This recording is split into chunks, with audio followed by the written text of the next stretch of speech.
like very UI heavy, and then I'm like, crap. That's something. First of all, again, Teresa, thank you very much for the introduction. And I would first like to introduce Beatrix. Beatrix is a context designer at Indeed who hails from the land of the All Blacks. So, rugby, where she's from. And she's also from the land of the Kiwis, that's New Zealand.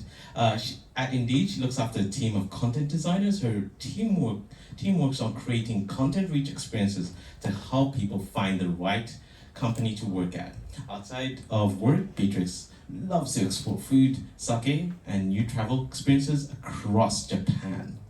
Beatrix, welcome to today's panel.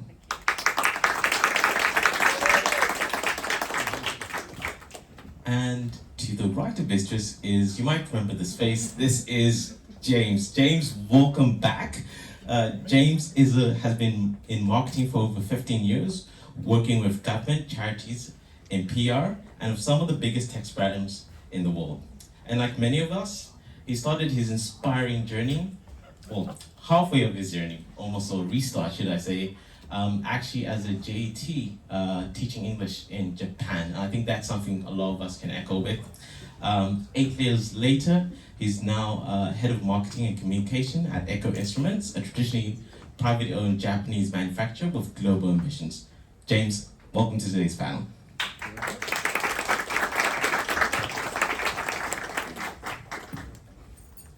So, with the first question I'd like to ask you is actually to find out a little bit more about the work you do. Can you tell us the different types of content and writing you work with? Beatrix, I'm going to start with you for this question. All right. So, how's the sound level? Is that okay for people? Okay.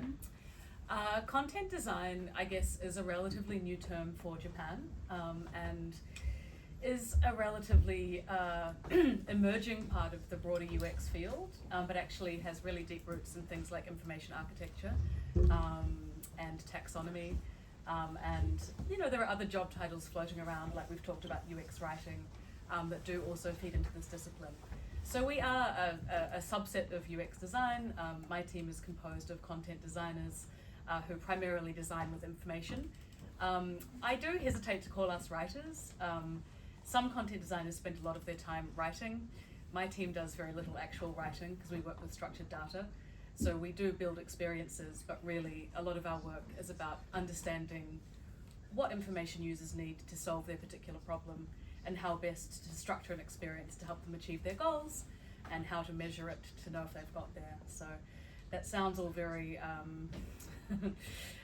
theoretical, but we really do roll up our sleeves and get our hands dirty. We spend a lot of time working in tools like Figma. We spend a lot of time building very elaborate spreadsheets, and we spend a lot of time really collaborating one-on-one with our design partners. It's a really fabulous and exciting and evolving discipline. No, thank you for that. It definitely is, and I'll ask James, from your perspective, is it similar or is it maybe different within the world of marketing? Well, I could maybe just list some of the types of content creation that I work on. So in PR, you've got traditional press release writing, but you're also writing briefing books, for example, for CEOs, if they come along and they're going to do interviews with the media. Product information, that's a big part of my day-to-day, literally trying to describe a product in a way that's accessible to our target audiences. Social media, I mean, the list goes on and on. There's all different types of content and there's all different types of audiences. So, I think as Beatrix has just described, there's kind of content creation as part of a much bigger ecosystem, much bigger act of creation and generation. And then there's also the sort of day-to-day stuff that I commonly work on in marketing, which could be as simple as, what are we going to tweet today? Oh, okay. That's quite straightforward. And no. But I do like that because both of you touch on the greater aspects, both of looking at it from data-driven and then the different types of social medias you might go through. And here for today, we might be primarily talking about technology or digital assets. I would like to... Can I maybe suggest a framework to think about the two forms of content, but one way that I find helpful is if you think about marketing content as being designed to like build awareness and then create conversion. In marketing, people often talk about the funnel, you know, where you start with a very broad awareness and like kind of deliver people down to a very narrow action-oriented awareness. And then my work kind of takes place at the bottom of that funnel. So when the user is dropped into the product, that's where my work kicks in. That is a perfect response. And it actually segues into my next question, which was going to ask how that sits in the rest of the product development. So I suppose I'll start with Beatrix because I think. I'm so sorry. Can I just jump in? Could we use the mic after all? It's a bit hard to hear in the back. Sure. So sorry. Thank you. Sorry, people. So in terms of thinking about product design, at Indeed, and every company is totally different, and Indeed has some advantages, and we're a very big company. But within my product teams, we have PMs, product managers. They think they're in charge. We have engineers and engineering managers. They also think they're in charge. We have UX designers and UX design managers, again. We have content designers, we have user researchers, we have design technologists, sometimes called UX developers, and we have QAs, and I think that is kind of the basic team. So when we start to align around an objective, we will get together and we will break down what that objective might look like in terms of functional parts of a project.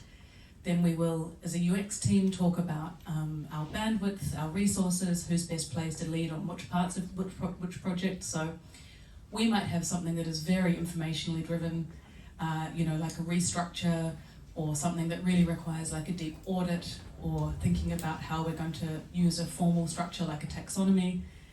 Or we might have something that's like very interaction driven, like very UI heavy, and then it makes sense for someone who's much more visually aligned to take the lead on that part of the project.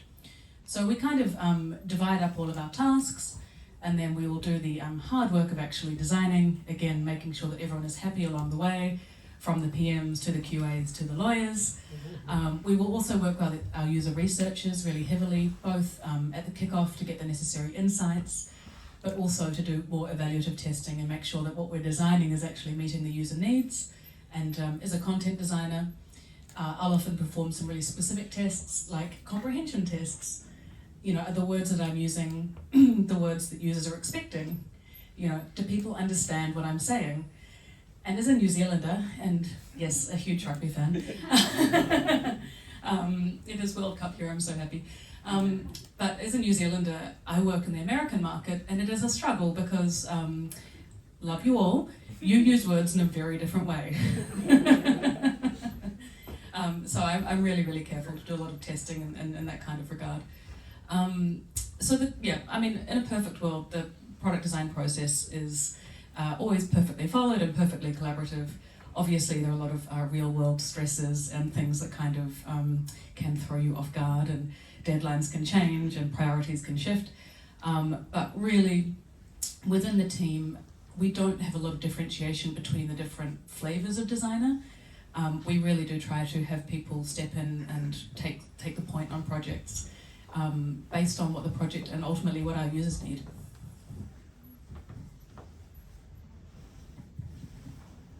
So my experience is completely different from that, of course. So, as Nondo mentioned, I work for a traditional Japanese manufacturing company.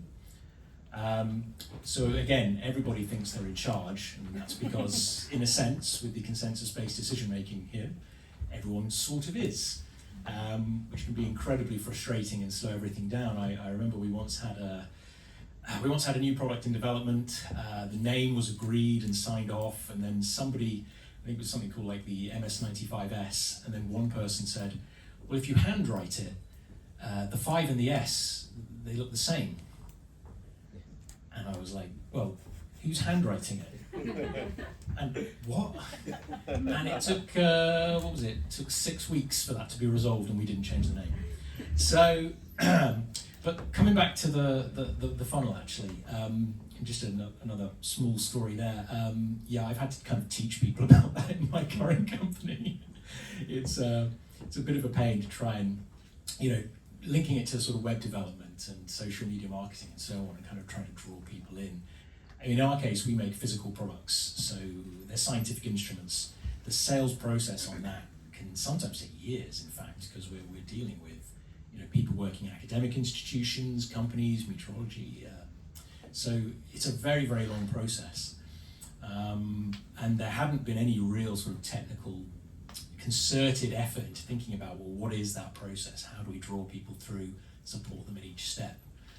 So just to bring it back to content, without that kind of thinking, there was no structure on, well, what do we need to say and when? What is the thing we need to create to help someone who perhaps is new to the renewable energy industry, for example? What do we need to tell them to give them an in, to then draw them through? And so really, I've had to spend a lot of my time educating colleagues and kind of building this from scratch. So yeah, that's been a lot of work, and there's a lot of different types of content involved with that. And yeah, probably one of the biggest pressures has been trying to get everyone on board with that when everyone has a very different opinion about what is accessible language. So, James, is there a way to actually create a sense of consistency if you have a singular brand, but you have so many different people? As they say, you hate to have too many chefs in the kitchen. It sounds like that could be an issue of consistency. How do you approach that? Well, I approach that mainly by doing a lot of the work. Sort of a fait accompli. It's like, this is it. This is fantastic. And then, we tinker around the edges and we can have a debate and nip and tuck here and there. Because at the end of the day, a lot of people don't want to commit the time into actually getting into the detail. So long as you are very, you've actually thought it through, you've put the time, you've put the effort in, and you've developed something that's very clearly thought out. In my experience, it's very rare that you then get someone who's really violently against you and slows everything up. And as I say, then you can just sort of compromise here and there. Working in a Japanese company, the other thing I've had to do pretty much for every project is, rather than doing group meetings, this is a very good strategy, I recommend this if you're working in a Japanese company, don't have a group meeting where you present your ideas. Do it one-to-one with all the boot shows, all the department heads. Give them that concerted one-to-one time. And then if you have to have a group meeting at the end, you already know what they're going to say and you can deal with it. Because when you get ambushed in a meeting like that, there's no decision, everything stops, you leave frustrated, nothing happens. But if you do it one-to-one, you can usually, it takes more time of course, but usually then you can make progress and keep making progress.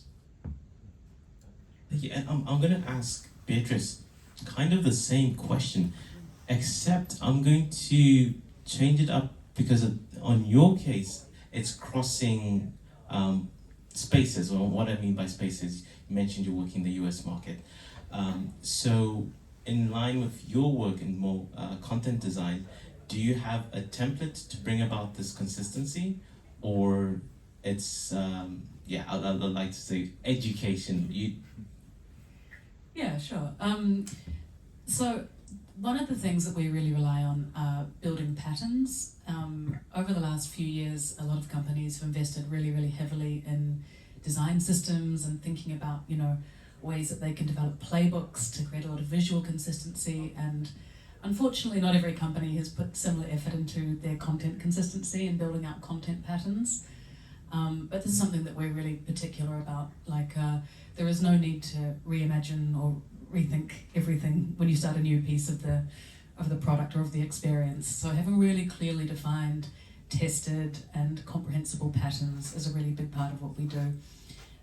More broadly, and again, as I said, my team is unusual in that we don't do a ton of writing. There are content designers, and I love hearing from the designers across the company who do very, very different things. I do not know how Jay manages the documentation hub, but he seems very happy doing it. Bless him. So we do have broader guidelines that are run out of our design system central team, and they dictate things, like this is how we talk about time, and this is how we express different formats. And all of these decisions are made in JIRA tickets that have very, very long conversations that go on and have eventual resolutions, and that is fascinating. that is not something that I want to get involved in. But eventually, when I have to figure out, how to refer to standard time, like, I'm really glad that there is a link that I can follow that will tell me. No, I believe that is really important because Japanese standard time is completely different to another part of the world. I found out the hard way, and I can definitely echo that statement, and it kind of goes into what I wanted to find out, is that now that you've kind of given us oh, please go ahead, James. I just want a small note, actually. One thing at my company when I joined, as I said, there wasn't a lot, there hadn't been a marketing department before. So a lot of the basics of brand management, content development, having a consistent voice, there was nothing in place. We had a team in Europe who were not native English speakers. We had, in fact, one native English speaker in the company in the US, and he was an engineer. So one of the first things I actually did was I asked everybody, which version of English are we going to use? And to my great surprise and pleasure, they all agreed British English was the best one. So yeah, I was overjoyed at that. So sorry, I just thought I'd throw that in there because sometimes it depends, of course, on the organisation, and obviously Indeed are a much bigger, much more well-developed organisation. But sometimes it really is just getting right down to the bare bones, the basics, date format. One of the first design projects I had to do was impose an email signature on everybody. I mean, Christ, we didn't even have a consistent email signature. So, anyway, sorry. I will just pick up on something that you said there, because I think especially when I talk to sorry for the expression, but non-writers about this, one of the first things that people always ask me about is voice. Like, for some reason, people get really excited about voice and tone, and they think it's this this huge thing, and it's always a red flag for me if I'm interviewing, if I have people who really start to talk about voice and tone a lot, because 9 times out of 10, if you're introducing too much voice or tone, you're just confusing people. And so it makes me very nervous when I hear people, especially in thinking about UI and product design, start to really kind of get into funny button territory. So I think, it sounds so boring to talk about date format and consistency of headlines, but that is actually the grunt work that builds trust with your users, makes your product accessible, and actually means that people can understand what you're saying. So then, imagine this. I am, let's say, I work in the same company as you, same organization, and I'm from accounting. And at this stage, we're working together, and you have to introduce me how you're going to revamp a product or realign something in either of your organizations. How do you share to me your principles, your values? What's the best way to go about that? And Beatrix, I'll definitely tell us from a content design perspective, and then James probably can go from. As a content designer, I'm gonna give you the really boring response that I'm not, my principles aren't really important, but understanding your needs as the end user is the important thing. So I'm going to spend the time and do the exercises to actually understand what the product needs to be. And it, you might find out that it's a completely different format, or that it doesn't actually need to exist. So it's, again, really words come right at the end. And the way that they're written is really a secondary consideration. Again, to come back to something you said before, a lot of it is data, it's research, it's market research, it's understanding what our competitors are doing, it's understanding the questions that our target customers are asking, and whether the language that we're using or the language we want to use is answering those questions in the most accessible, easy to understand way. We've had a lot of internal discussions recently looking at our competitors, because since I came in 2019, we've made a lot of changes. As I said, we kind of had to start from scratch and rewrite everything. And what we've seen over the last year is our competitors have noticed that, and they've started to adapt to us as opposed to us adapting to them. Yeah, which is great, it makes me feel wonderful. They've even started copying our photography style, things like that. Yeah. Copyright strike. So flattery is the best form of compliment, I suppose. But we we don't necessarily want to kind of jump to their tune just because they're copying us.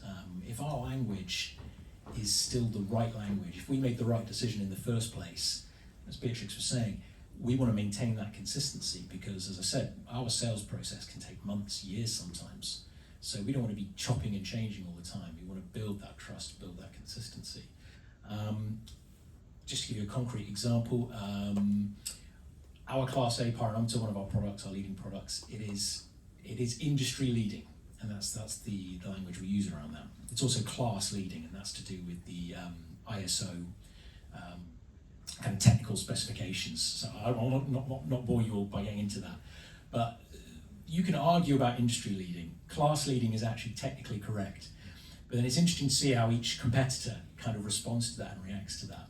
And one of our main competitors has recently started doing market leading. Yeah, your quizzical face there. Perfect, exactly, yes, thank you very much. Yeah, it doesn't mean anything. It's, okay, they might be number one in this market, but not in this market. And how do you quantify that? Because they're not sharing sales data. So there's no way they can really validate and back that up. And that sort of language, I think, is not trustworthy. Now, of course, our customers may not be interrogating that as much as I am. But, you know, to come back to my point, really, it is about consistency, trustworthiness, and having a clear logic, ideally based in data, based in experience, based in market research to justify why we're saying what we're saying. I think that kind of jumps into my second last question, and Beatrix, I'm going to ask you this first, is that if someone is building up a portfolio of work, and as James says, the specific qualities you kind of need to reach at your end of the journey, what do you look for, or would you recommend someone include in their portfolio who'd like to maybe move into space of, I suppose in your case, content design? Oh, that's a really big question. As someone who actually, I made a career switch. I was in the screen industry for 10 years before I moved into tech. So I'm really passionate about helping people actually make that transition. So I kind of switched from like screen content to smaller screen content. So it wasn't, a huge move, but I did still have to really, look at my skill set, evaluate where I had skills gaps, and really work, for a couple of years to develop those skills. And I applied for different roles before I started to figure out like what should be in my folio and what people were looking for. And now being on the other side of the fence as an interviewer, I always really, and I think, our team has really worked to put forward really clear guides for people who are applying, because if you're working with a good company, an interview is not a trap. That's not a test. It's just really about letting you flex and show off a little bit. But if I'm interviewing someone, I really want to understand that they have got UX design principles at their heart. So when they're talking me through something they've worked on, they can really tell me what the problem is, how they knew it was a problem, how they explored solutions to that problem, how they decided on one approach, what the risk factors were in adopting that approach, and how they knew that it was the right way to go, or what they were kind of looking for. And I've talked with lots and lots of people who have maybe worked as freelancers, or maybe have been working with agencies, or and they kind of get to the end of their case study and they're like, and the client took this away and we never saw it again. And I think I've heard that as well. Seriously. And in that situation, what I really need people to do is to say, the 5 metrics that I would have looked for were X, Y, and Z, and this is, why I chose those metrics, and if it was performing, then I would have known in these ways. So again, I think even if you haven't had the luxury of really being involved in a project for a long time, which is a luxury, just really demonstrating that you have a solid understanding of what performance looks like, I think is absolutely crucial, and a really, really easy way to stand out. Thank you very much. First, I'll talk about how I approach it, and then I'll maybe mention a little bit how the kind of more negative experiences you may have had already. So for me, kind of touching on what you said before about voice, someone coming and interviewing for me, they're not going to have the perfect press release already written that's exactly the style I'm looking for. very unlikely, if not impossible. So the thing I'm mostly interested in is process. How do you write? How do you research? How do you think about what goes into this? These examples that you brought. And that's usually the thing not to use too aggressive a word, but that's the thing I'm more interested in interrogating in the interview kind of situation. How did you write this?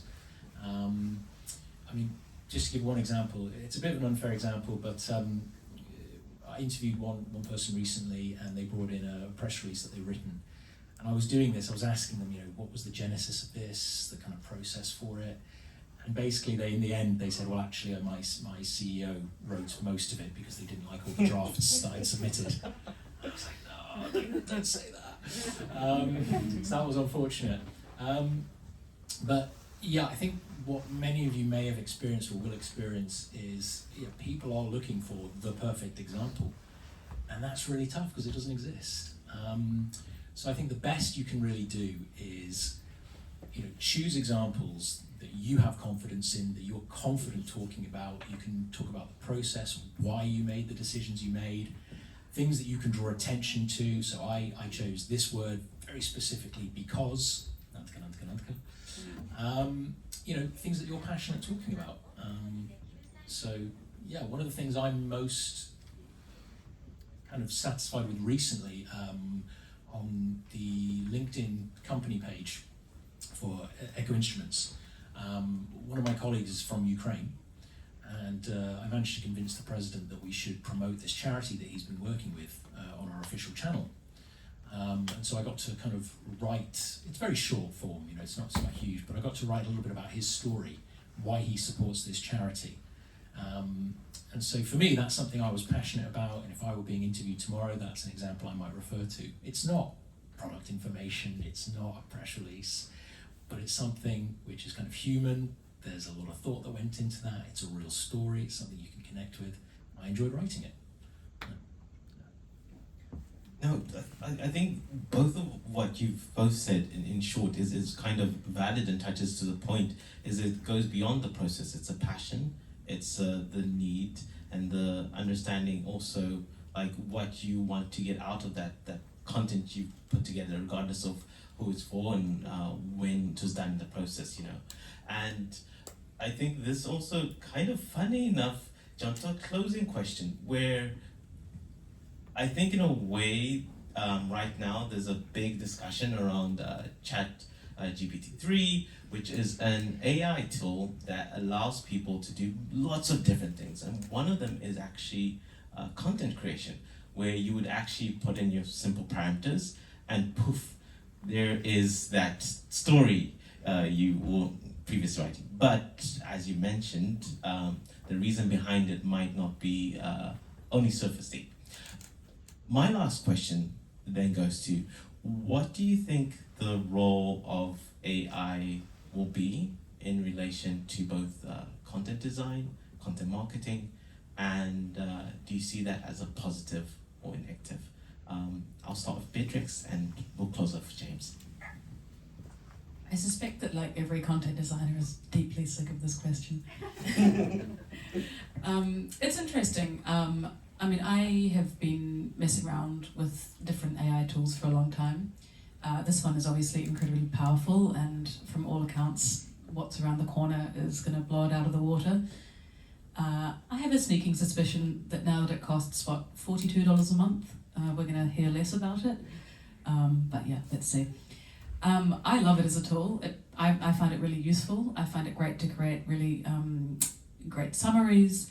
As we've touched on a couple of times, accessibility is hugely important in writing, and if you want to rewrite something in a lower reading age, fabulous.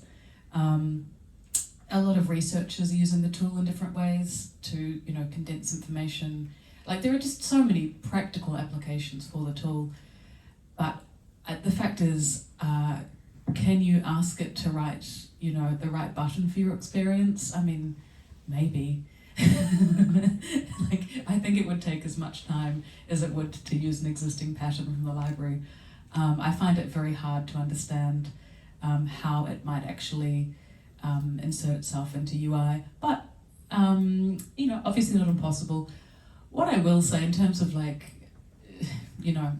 kind kind of like longer form content creation. For years and years, it's been really possible to create a lot of content very cheaply, if not for free. And I don't think it's done great things for our information world, and I don't think that I don't think that people necessarily do that as their first option. I do suspect that at some point in the future, we are going to see a kind of like artisanal content versus kind of mass-produced content divide. I've heard a lot of people already begin to talk about an editorial SEO approach, and I think we are going to start to move away from a technical SEO approach. And again, if you want to get into content design, become very conversant with SEO. That is a huge part of our jobs. But I do suspect that is one thing that this tool is going to do, that companies are going to start to produce more of their like hygiene style content using a tool that will do it automatically, and then they're going to start commissioning more bold, creative hero content that will really stand alone and be much more impactful. And again, I think that's great. It's a creative, like, surely you'd rather work on something that is really groundbreaking rather than churning out articles. Yeah, I mean, that's what's often said as a positive. It's about AI. It's a way of freeing human beings to do more creative and high convoluted things. I mean, I don't know how you guys, I'm not proposing to do a straw poll, but it seems to be a lot of people either think it's a positive, it's going to be great, or it's going to be negative, dystopian, it's going to take away jobs. I mean, technology, the printing press meant that all those monks who were cloistered away doing illuminated panels, they were out of a job. But they started making beer. They did start making beer. Thank the Lord. So the thing is, it's it's coming. It's not good. We can't stop it. So the question is then, how do we adapt, and how do we, either as managers, as organizations, as content creators, how do we respond to it?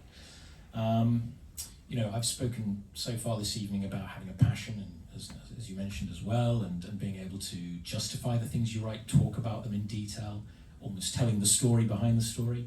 Obviously an AI, well, currently won't be able to do that. Maybe it will in the future. I don't know. I'm of the opinion that I think it will probably take out a lot of the kind of grunt work, to the sort of the writing that perhaps doesn't need to be taking up so much time. We can sort of pass that off to an AI. That could just be very basic things like certain pages on the website, for example, that don't get a lot of hits. It's got kind of basic company information, that sort of thing. But I think there'll always be a place for human content, stuff that we've really put our passion, our thought, our care into. What that balance will be, I'm not going to sit here and try and predict, because I really have no idea. But I just listened to 2 podcasts today and they were arguing about this. So clearly this is going to rumble on and on and on. All I can say to you guys is try not to worry about it. Focus on yourself. Otherwise, we're all going to be terrified. Just focus on yourself, what you can do, your writing, be the best you can be, and the rest will take care of itself. Thank you very much, James and Beatrix.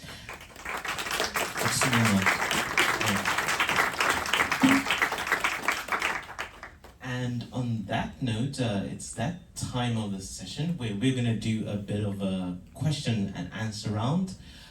Teresa is going to hand over the mic to you. If you can please slowly put up your hand if you'd like to ask a question, and as always, try and keep it to one question at a time. Thank you. Hi, I'm Sean. I just wanted to explore a bit. I know we were talking about folios, and this is probably mainly a question for you, Beatrix. With content design and I guess typical UX design, I guess I'm becoming more aware now of content design, and I have a background in writing, but I've been pivoting into UX design. How would I, now that I've been studying a lot of UX things and building a lot of case studies there, how would I be able to kind of calibrate that to a content design role to show that I can also have capabilities to do that? I guess my big question is kind of like which one do you want? Because I do think that they are quite distinct roles and have quite specific skill sets within the discipline. So I wouldn't try and like, you know, I'm available for everything. I would try and like pick a path and have two folios if need be. A lot of people do have separate portfolios, but I think, you know, in content design, we really want to see, you know, are you talking about, you know, the information architecture? Are you thinking about, you know, eventually the UI text? Are you kind of really like highlighting and again, like within the Japanese context, a lot of companies here do unfortunately kind of want someone who's like, this is a big debate within the community, but a lot of companies here are looking to hire someone whose English is really terrific. So again, really making sure that you're helping to illustrate like why you've chosen to express things in the way that you have, and you know, just kind of really putting the extra emphasis on the information and the words that you've used. I think probably the biggest difference between the two portfolio styles that we've been talking about tonight is that I do feel, and tell me if I've got this wrong, but I do feel like in marketing, you know, you kind of want to see the finished product, like it has to look quite lovely.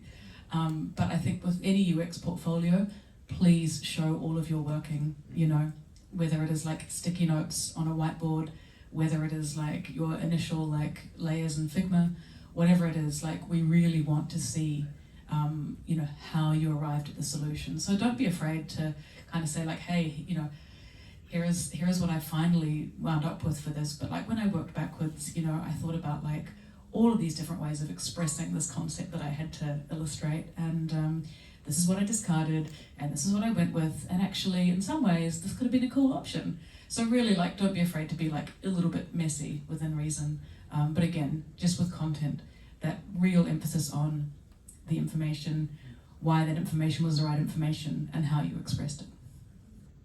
Thank you. Next. All right. Are you loud or should I throw this at you? Within reason. Hey James. So yeah, I have a question for you, and it's about the difference of the content being mostly web content for a Japanese audience versus a Western audience.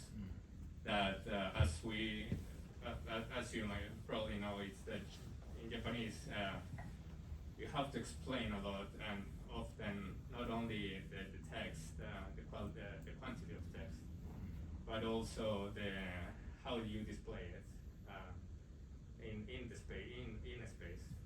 So I just was wondering if you have faced any situation where like you have to display the same kind of information in English and Japanese, and how do you balance the two of them?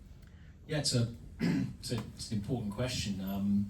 I once did a speech at a PR 3.0, I think it was called, conference, and it was when I was at a company called Anyway Public Relations, and the Shacho, the president of the company, he was talking about newspapers, print media, and then I kind of swung in at the end and talked about digital marketing and social media. But one of the examples I gave in that presentation was about these different design aesthetics. Yeah, simply put, Japan is very much tell, don't show versus Western style, which is show, don't tell. That's a gross simplification, but you're right. Just look at a Japanese newspaper. It's text blocks. It's terrifying. So yeah, what is the balance you strike? It really depends, I think, in part on your budget and the goals of your organization and the target audience. In our case, we've gone from having 5 different websites, which, you know, if any of you have ever done any SEO, 5 different websites, 5 different URLs, that is not the way to run your online presence. We've managed to bring it into one, but that necessitates that we have a universal design style. And then the question is, well, do we go more on the Japanese flavor, or do we go more for the kind of global flavor? In our case, we are not going to see huge growth in Japan. We kind of have the Japanese market locked. So our focus then is global. and that's why we've lent more towards that style of design. So yeah, there's a lot of questions about which one is best, and the simplest answer is it really depends on your individual situation.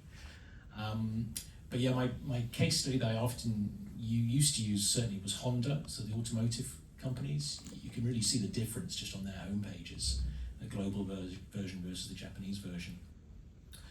Obviously, I'm not Japanese, I prefer the global style, but my wife is Japanese, and she's very good at explaining to me why that sucks, and this is great. So you can never win, really.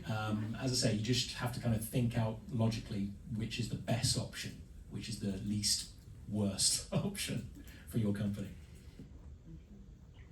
I don't know, Beatrix, do you have any intake on that? I don't. Thank you. Next question.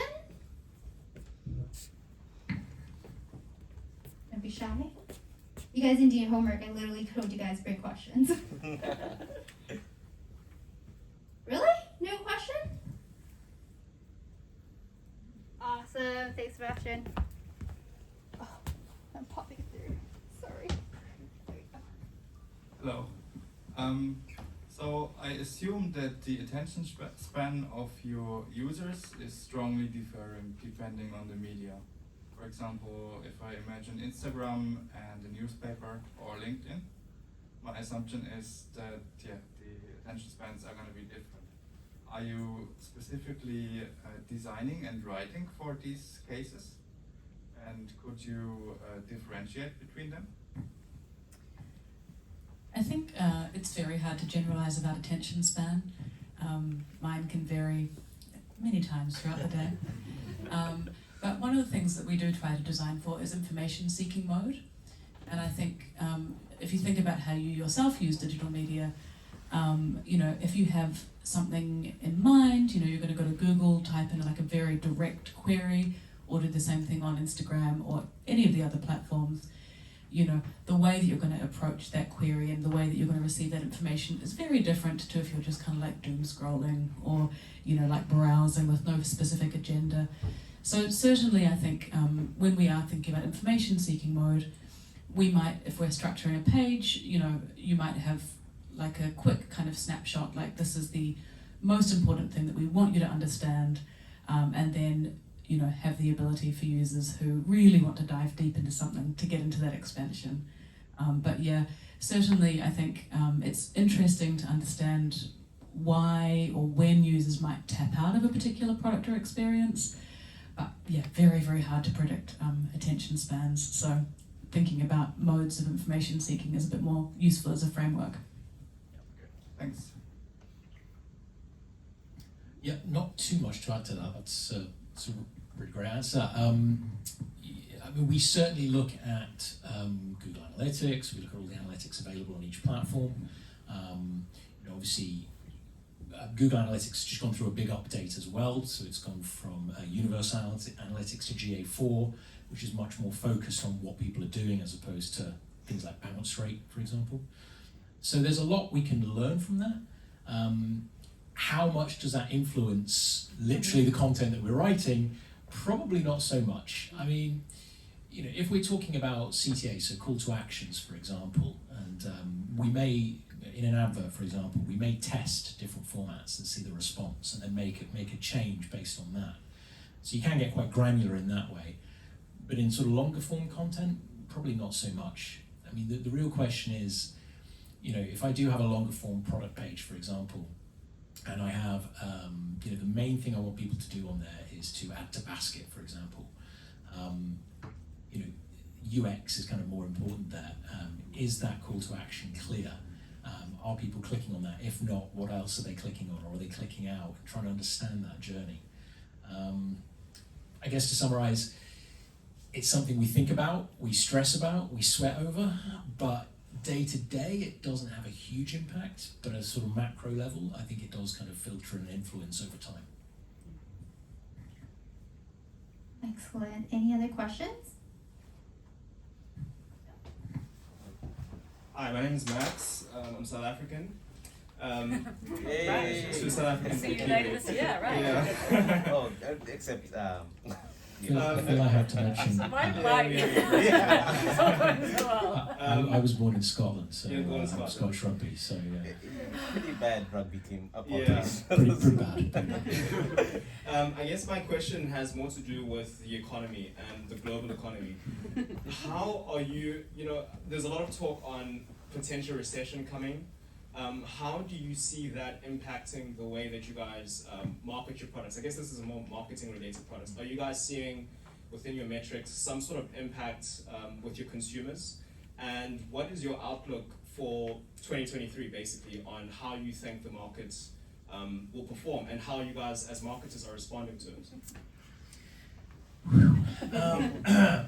So, first thing to mention is we're B2B basically, so we're not consumer goods. And in terms of the kind of industries that we're targeting, as I say, that sales process can be measured in years.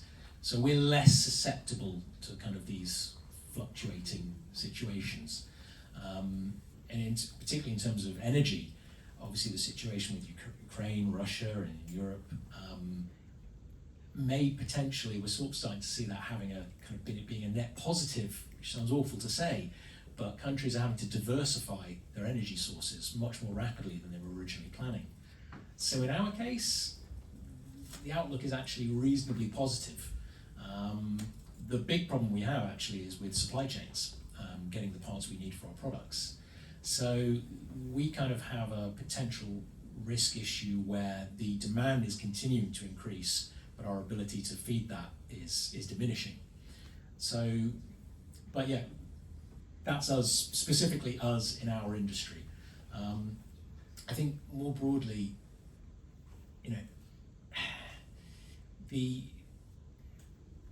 going back, just to tell you a little bit about myself, I sort of entered the workforce in 2008 when we had the big economic crash then. It was a terrible time to be job hunting. I just came back from Japan for the first time. I've been teaching in Yamaguchi-ken. I came back to the UK and there was just nothing. Everything was depressed. There was nothing on. And it was a really difficult time to be finding a job. And in terms of marketing in particular, investment was in the toilet. Organizations were not willing to spend money on marketing. We've seen post-pandemic, actually marketing budgets have shot up. For organizations that are manufacturing, sort of industrial manufacturing, marketing budgets have gone up to something like 14% of revenue. When I started my career, marketing budgets were more like 4%. So there's quite a big shift, and the way they spend has flipped from a more kind of a focus on traditional, sort of 51, 52, 53, 54% on traditional media. It's now flipped, and it's more focused on digital media, online. So there's a lot of negatives, there's a lot to be worried about, but things are moving incredibly quickly. Budgets are increasing or have been increasing. The focus of where that money is spent has changed dramatically since the pandemic. So I think there's a lot of room for optimism from a marketing perspective. As the market gets tighter and competition increases, the need for really aggressive marketing, good marketing, is going to increase as well. So I think, it's how you as a candidate can position yourself, or as an organization, how do you kind of cut through is really the more important question. I kind of went on a bit there, so. Did you have anything to offer, or? No, No. Not across the global recession. All right, we have time for one more question plus mine, so that's two. But if you guys really have a question you want to ask, I'll give you my slot. Hello, Mon here. I think my perspective and question really is, at what scale do you implement your kind of work? I come from a UI UX perspective and been working in the industry for 10 years there. So at what scale do you implement this in the companies that you're doing this kind of work for? Because the companies that I have to work with, they're either rather small, they might have a small sales team, a small marketing department of one person or something. So what kind of techniques and methods, and when do you know this is the right time to scale and implement this kind of method for content design writing, and at what kind of place should you implement it on your website? Sorry.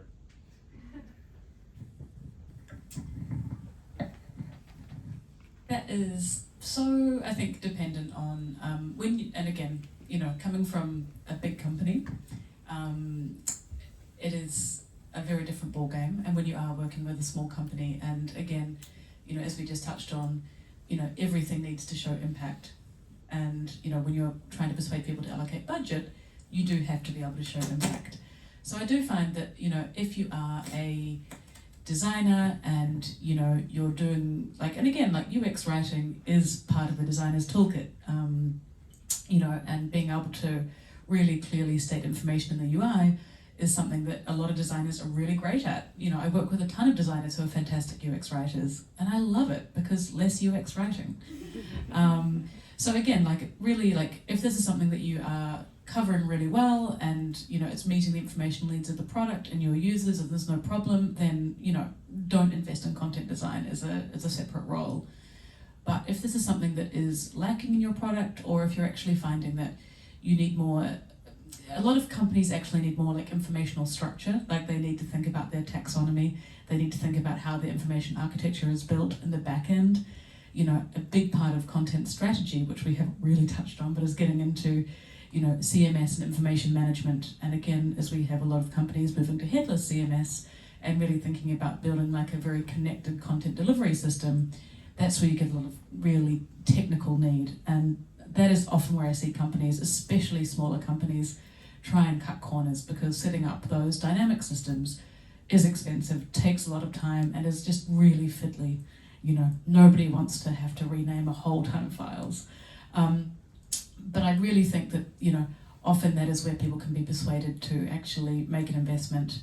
And again, as we've touched on with the changes with Google, with the way that, you know, they really are prioritizing on-page experience as their, you know, big factor to choose one site over another, it's a really good time to actually make sure that your house is in order with regard to how your pages are structured in the front end and the back end, whether they're reading in the right way, whether your customers are actually understanding what you want them to, but again, always couched in the, you know, business impact and, you know, the bottom line, because we are apparently entering a global recession.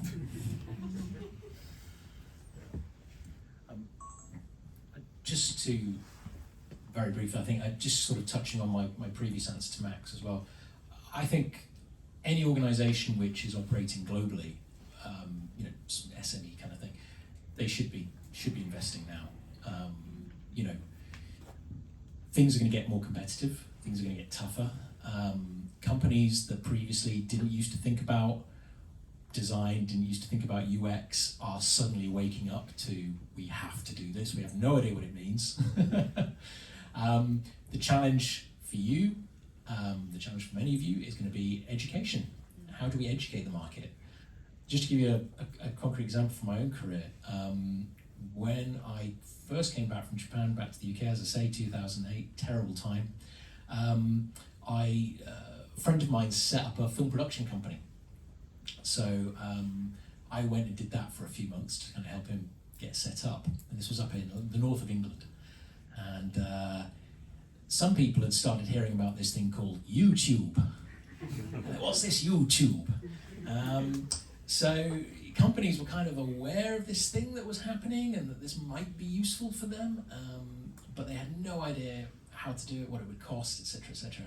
So I mean, I worked with the local Chamber of Commerce and I did a series of classes, just literally teaching, usually old, very old, white-haired white men, what YouTube is. It's not Twitter or Twatter or whatever it is. It's Twitter, you know, things like that. So it's a painful thing. You kind of have to invest your time and effort in building the market. It's not. There's an awareness we need to do something, but the lack of knowledge kind of causes a lot of decision makers to back away. They just see the cost. They don't see the benefit. So yeah, it's not easy. You're gonna have to do a lot of work, but from my point of view, organizations like ours, we have to be doing this. It's fundamental to our future success and growth. So, you know, crack on.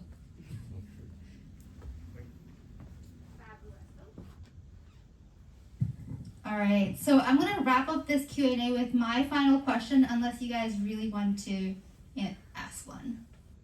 No? Okay.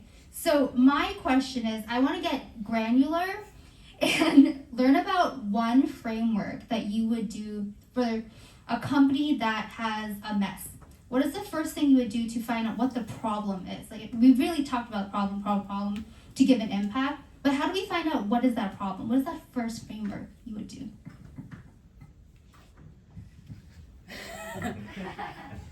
That is interesting. So in this like highly theoretical situation, I think even before I speak to the users, I'm going to actually talk to the stakeholders, because a lot of the time, and content people will often chat about this, but content problems are often people problems, and systems are reflective of the businesses that create them.